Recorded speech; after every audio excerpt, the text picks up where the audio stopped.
बैंगन का भरता आपने कई बार बनाया होगा, लेकिन आज मैं जो बैंगन का भरता आपको बताने जा रही हूँ, उसका टेस्ट आपको इतना अच्छा लगेगा कि हमेशा याद रहेगा।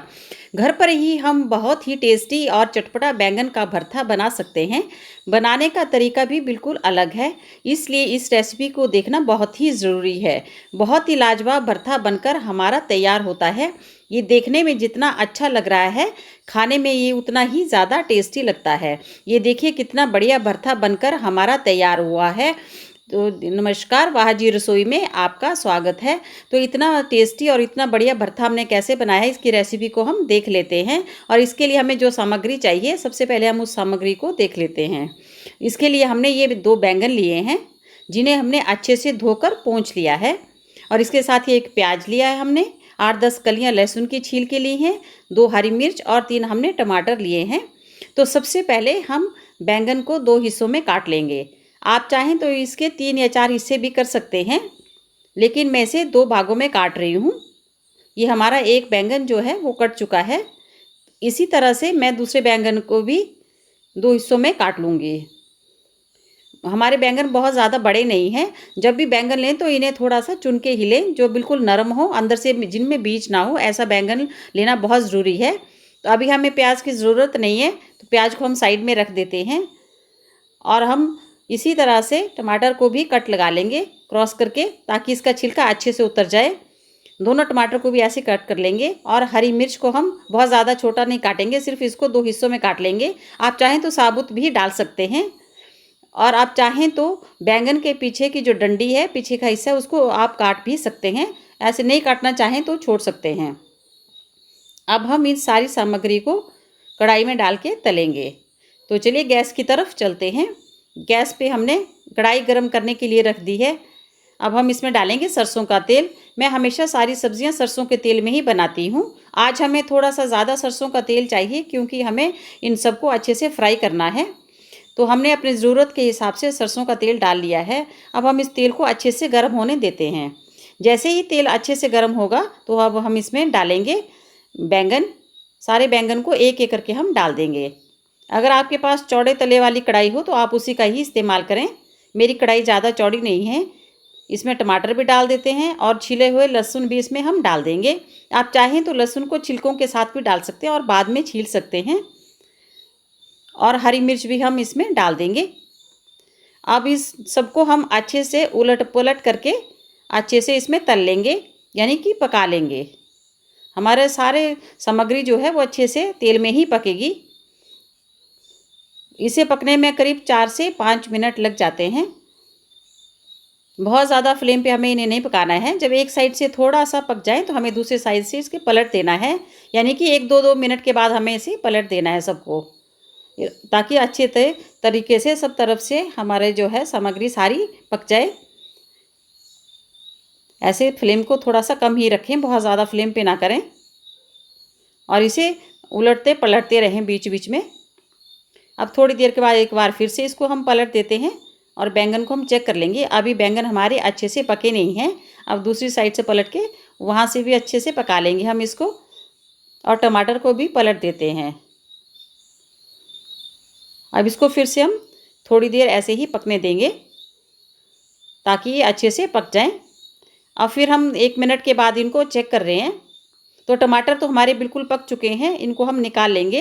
इससे पहले हमने लहसुन को भी निकाल लिया था, लहसुन हमारा पक चुका था। और इसके मिर्च भी हमारी पक चुकी थी, उसे भी हमने पहले निकाल लिया है। ये टमाटर को हमने निकाल लिया है। और बैंगन अभी हमारे थोड़े से कच्चे हैं, तो इनसे थोड़ा सा हम और पकने देंगे, बिल्कुल लो फ्लेम पे। अब फ्लेम को हम ज़्यादा नहीं करेंगे। चलिए देखिए, इसे चेक कर लेते हैं। अभी इसमें थोड़ा सा पकना बाकी है, तो इसे करीब 1 मिनट के लिए छोड़ेंगे, बहुत ज़्यादा नहीं पकाएंगे। अब 1 मिनट के बाद हम इसको चेक कर लेते हैं। ये बैंगन हमारे बिल्कुल पक चुके हैं, अच्छे से फ्राई हो चुके हैं। अब हम इस स्टेज पे गैस को बंद कर देंगे और एक-एक करके सारा तेल नितार के हम इसको बैंगन को निकाल लेंगे। ज़्यादा एक्स्ट्रा जो ऑयल है उसको हम ऐसे निकाल देंगे टेढ़ा करके। और इनका कलर देखिए कितना बढ़िया आया है, अच्छे से ये फ्राई हो चुके हैं और अंदर तक पक भी चुके हैं। अब ये बैंगन टमाटर बहुत ज़्यादा गर्म है, तो अभी हम इन्हें मैश नहीं करेंगे, तो इन्हें 10 मिनट के लिए हम ठंडा होने के लिए पंखे के नीचे छोड़ देंगे। अब 10 मिनट के बाद देखिए इनको चेक कर लेते हैं, ये ठंडे हो चुके हैं। अब हम इनका छिलका उतारेंगे। तो इनका छिलका बहुत आसानी से उतर जाता है, क्योंकि हमें इनमें पहले कट लगाया है।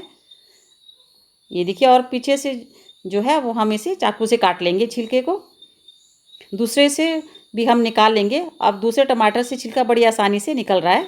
ये देखिए, अपने आप ही सारा छिलका उतर के बाहर आ रहा है। तो दूसरा भी हमने अच्छे से छील लिया है।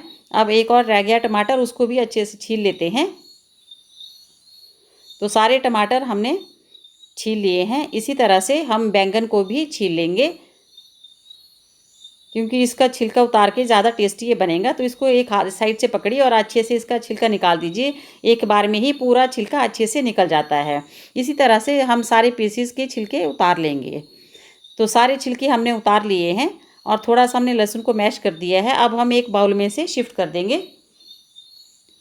ताकि हम इसे अच्छे से मैश कर पाएँ। इसी में लहसुन और हरी मिर्च भी हम डाल देंगे। अब हम चाहें तो इसे हाथ से भी मैश कर सकते हैं। अगर ये ठंडा हो गया तभी हाथ से मैश करें। गरम गरम इसको कभी हाथ से मैश ना करें। हम इसको मैशर से मैश कर रहे हैं। अब हमने सारी टमाटर और बैंगन को अच्छे से मैश कर लेना है, ताकि इसमें कोई भी पीस मोटा ना रहे। हमें बिल्कुल भरते के लिए बारीक जो है चाहिए, इसीलिए इसको चलाते हुए अच्छे से करीब 2 मिनट मैश कर लें। ऐसे चारों तरफ से चलाते हुए मैश करना है हमें।